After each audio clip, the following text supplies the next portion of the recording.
Luke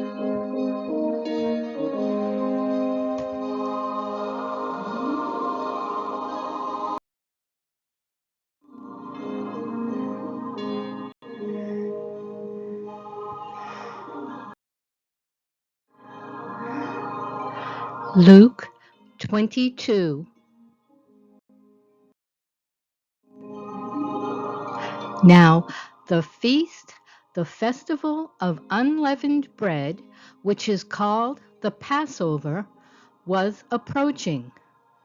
The chief priests and the scribes were looking for a way to put Jesus to death, for they were afraid of the people. Then Satan entered into Judas, called Iscariot, who was numbered among the 12. And he went away and discussed with the chief priests and the temple guard how he might betray Jesus to them.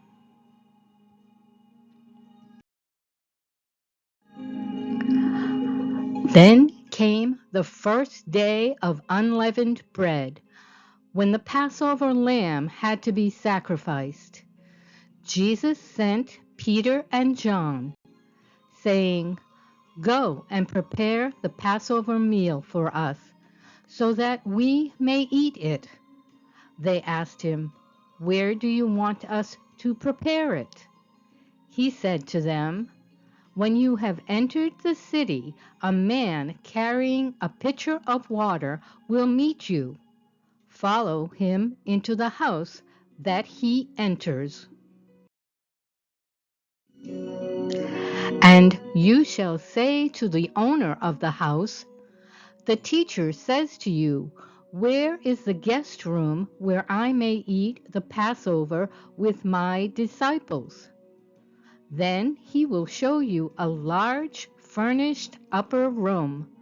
Prepare it there."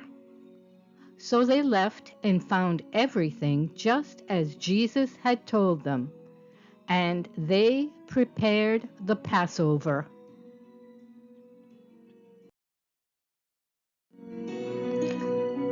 When the hour came, Jesus reclined at the table, and the apostles with him. Then he said to them, "I have earnestly desired to eat this Passover with you before I suffer.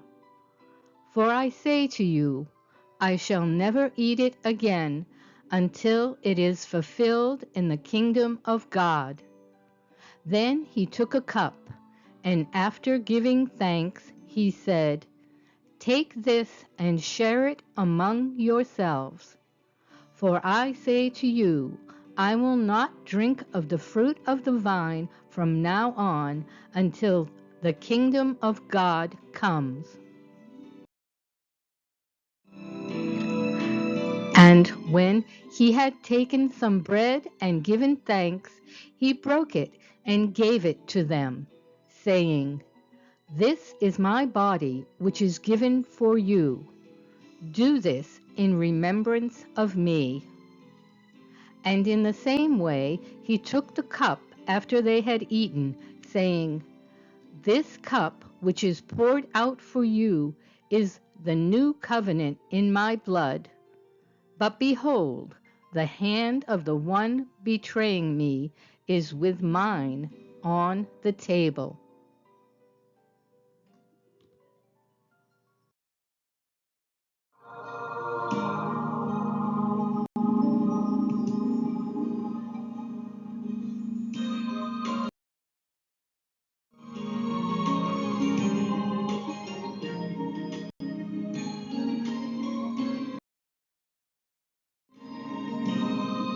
Jesus came out and proceeded, as was his usual custom, to the Mount of Olives, and the disciples also followed him.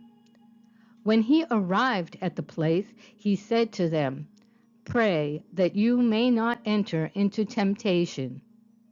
Then he withdrew from them about a stone's throw beyond, and he knelt down and began to pray,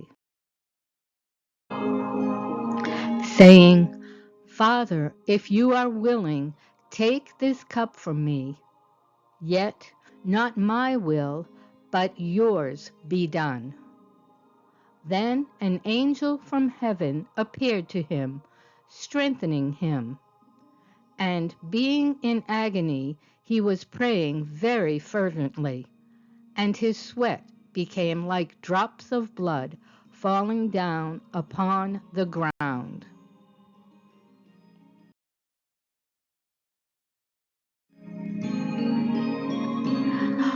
When he rose from prayer, he came to the disciples and found them sleeping, exhausted from sorrow. And he said to them, "Why are you sleeping? Get up and pray so that you will not enter into temptation." While Jesus was still speaking, suddenly a crowd came, and the one called Judas, one of the 12, was leading them. And he approached Jesus to kiss him.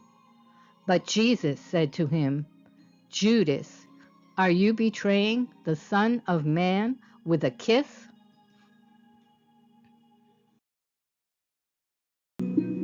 Then Jesus said to the chief priests, the officers of the temple guard, and the elders who had come against him, "Have you come out with swords and clubs as you would against a criminal?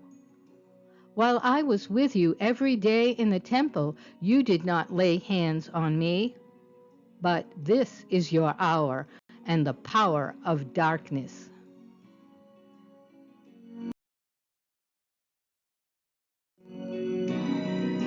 They arrested Jesus and led him away and brought him into the house of the high priest. Now the men who were holding Jesus in custody were mocking him and beating him.